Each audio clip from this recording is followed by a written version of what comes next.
Olá! Ao lançar um pacto nacional pela alfabetização na idade certa, a presidente Dilma se inspirou numa experiência exitosa no estado do Ceará, o PAIC, Programa de Alfabetização na Idade Certa.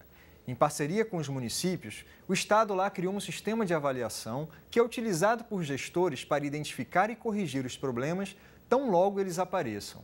Escolas com bons resultados são premiadas e os municípios recebem apoio técnico do estado para melhorar suas práticas. Para falar sobre essa experiência, nosso convidado de hoje no programa Entrevista, nesta série que debate os desafios de ensinar em suas múltiplas linguagens, é o secretário adjunto de Educação do Ceará, Maurício Holanda Maia. Tudo bem, Maurício? Tudo bem, Antônio.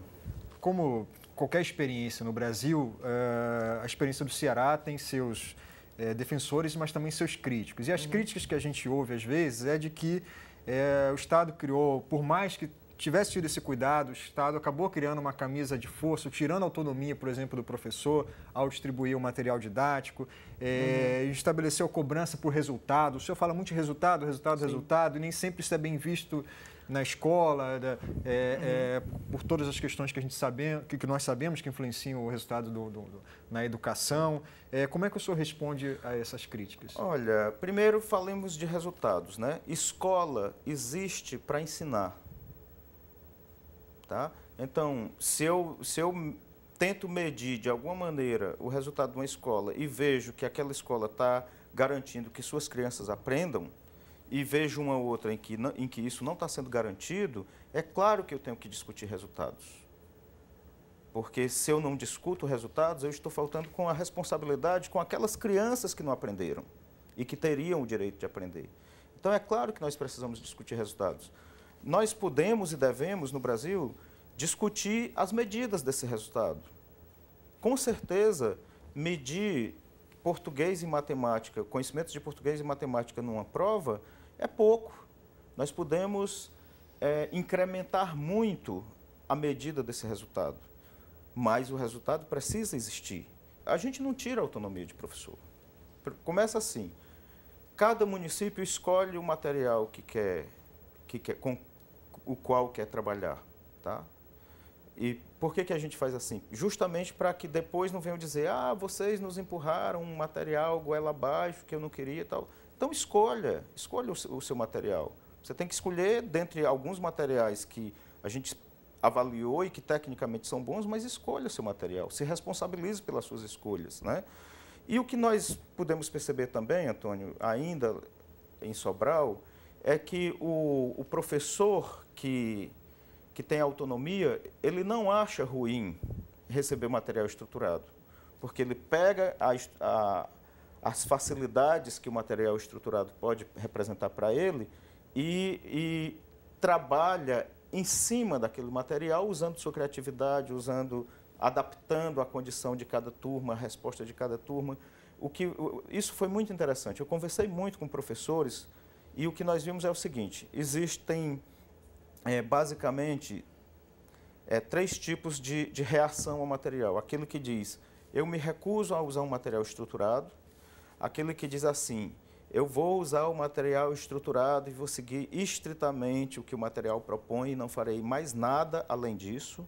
E aquele que diz assim, oba, tenho mais material para trabalhar, tá? E que usa o material estruturado, aquilo facilita a sua rotina e ele passa a dispor, inclusive, de mais tempo para criar, para improvisar em cima de um material que dá bases de organização da sua rotina.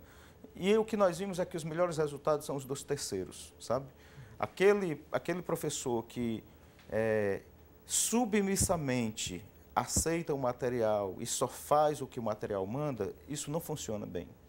Então, eu diria o seguinte, que a gente tem que encontrar exatamente a medida certa entre responsabilidade e liberdade, a medida certa entre estrutura e criatividade, a medida certa entre rotina e improvisação, sabe? E isso o professor sabe que é benéfico. O que não pode existir é essa falta essa anomia em que não faz a menor diferença o professor ensinar ou não. Nós precisamos acabar com isso no Brasil. Professor, A experiência, o senhor citou várias vezes Sobral, a cidade da qual o senhor foi secretário de Educação, que inspirou o modelo cearense, que por sua vez inspirou o modelo brasileiro. Olhando para o modelo brasileiro, essa proposta da presidente Dilma, o que o senhor acha, no que ela acerta, já que ela é inspirada no Ceará, mas o senhor tem algum receio de algo que possa dar errado? A gente se sente honrado e se sente realizado de ver a questão da garantia da alfabetização das crianças brasileiras pautada em nível nacional pelo Ministério da Educação e pela Presidência da República. Essa é uma questão importante e que bom que ela entrou na pauta nacional. Tá? Eu acho que, vendo as coisas da ótica do Ministério da Educação, da ótica de Brasília, eu entendo que eles precisam construir um modelo básico para o Brasil inteiro. Mas eu acho que é muito importante que o PNAEC, né, o Programa Nacional de Alfabetização na Idade Certa, tenha também a flexibilidade necessária para considerar o contexto de cada lugar. Né? O desafio de alfabetizar crianças até 8 anos de idade, como é a proposta do PNAEC, ele é muito diferente numa cidade do interior de Santa Catarina, numa metrópole como São Paulo e num município do interior do Nordeste. Ele tem especificidades para as quais um modelito único não dá conta, sabe? Então é preciso que, junto a esse modelo, exista espaço suficiente para adaptação à necessidade de cada lugar. E a outra coisa que eu acho muito importante, que sei que o Ministério está vendo isso e pretendendo construir soluções para isso, é que também a medida de resultados precisa ser feita e precisa ser publicizada, porque só assim prefeitos, secretários municipais e professores sentirão, vamos dizer assim, a responsabilidade maior de garantir a efetividade do programa. Professor, agora nesse contexto em que o Brasil discute se devemos gastar mais e como gastar na educação, a experiência de Sobral e também do Ceará tem sido muito usada para dizer que, olha, é possível fazer mais com os recursos atuais. Mas eu pergunto ao senhor, que teve a experiência de Sobral e agora está com a experiência na Secretaria de Educação do Ceará. É possível, é suficiente, com os recursos atuais, fazer essa guinada, essa virada de qualidade que a gente espera? Essas duas questões, elas não são mutuamente excludentes, sabe? É possível e necessário fazer mais com os recursos disponíveis. E Sobral e o Ceará estão se mostrando isso, tá? É possível e necessário fazer mais com os recursos que temos. Agora, daí concluir que não precisamos de mais recursos, aí já é uma extrapolação. É claro que nós precisamos de mais recursos no financiamento da educação pública brasileira. Né? Por quê? Porque nós temos uma das menores jornadas escolares do mundo, porque nós temos escolas que são ainda muito pobres de instalações, são muito pobres materialmente. Nós precisamos de escolas que tenham ginásio coberto, que tenha um auditório bom, multifuncional, que sirva para palestras, para teatro, para shows. Nós precisamos de escolas com refeitórios, nós precisamos de escolas com bons banheiros para banho das pessoas que quiserem ter o conforto de um banho. Né? Então, as nossas escolas são ainda muito pobres em relação ao que uma criança que passa pelo menos 4 horas, quando não mais, merece em termos de conforto. E da mesma forma para o professor. O professor também merece muito mais conforto, merece muito melhores condições. Então, e nesse sentido, nós precisamos, inclusive, construir mais escolas, para que nós possamos ter jornadas maiores para todos os brasileiros. Tá? Também precisamos melhorar os salários dos professores. Isso não se coloca em questão. Tá? O que eu coloco em questão é o seguinte, é que o nosso atual nível de condições de trabalho não pode servir como desculpa, como justificativa para a gente não fazer o máximo possível para garantir a cada criança a aprendizagem que é um direito dela ter. Como é que foi essa experiência do Ceará em tentar alfabetizar as crianças na idade certa, aos 7 anos, se eu não me engano, né? O que fizemos em termos de Estado? O PAIC, o Programa de Alfabetização na Idade Certa, é uma estratégia de cooperação com municípios. 99% da matrícula de escola pública de 1º a 5º ano no Ceará está concentrada nas redes municipais dos 184 municípios do Estado.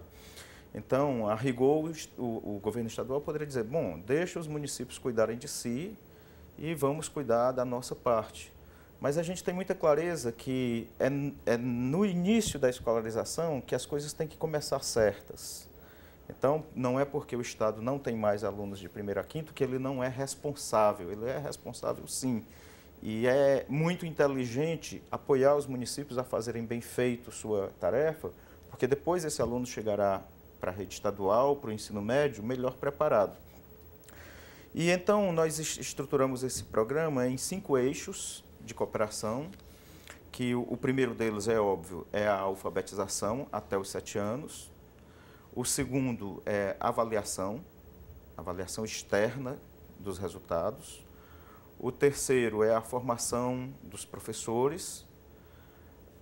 O quarto é a literatura infantil e a formação dos leitores. E o quinto é o apoio para melhoria da pré-escola, tá? Então, nesse sentido, nós cooperamos com os municípios tanto financeiramente, porque o Estado garante para cada município todo o material didático para alunos e professores do 1º e do 2º ano, né? Então, são em torno de 250 mil alunos que recebem seus livros, suas folhas para riscar, para desenhar, para pintar, né? E em torno de 25 mil professores, tá? Além disso, a gente presta cooperação com equipes municipais que acompanham o trabalho de cada município, né? A gente oferece soluções de gestão da rede, de acompanhamento, de monitoramento, oferece instrumentos de gerência para as secretarias municipais, que elas têm o direito de dizer se querem ou não querem, né? Você precisa encontrar um sistema de incentivos que diga, né, cuja mensagem desse sistema, desses sinais, seja: é bom, vale a pena, é vantajoso participar da proposta que estão me oferecendo, né? Então, justamente por isso, quando a gente oferece o material didático de todos os alunos do 1º e do 2º ano, eu estou oferecendo ao município uma possibilidade de economia para que ele use o recurso que ele iria gastar com isso em outra coisa, né? Quando eu estou oferecendo a participação dos seus professores numa rede de formação, eu estou oferecendo uma oportunidade dos técnicos de secretaria e dos professores aprenderem uns com os outros, né? Então, cada um vai vendo qual é a vantagem ou não de participar nisso. Não é raro hoje que algum prefeito argumente em torno da aprovação da sua gestão municipal em função dos resultados conseguidos em educação. E isso é muito bom, porque você cria uma cultura republicana de levar em conta os resultados dos gestores públicos. Professor Maurício Maia, muito obrigado pela sua presença. Obrigado a vocês que nos assistiram e até o próximo programa.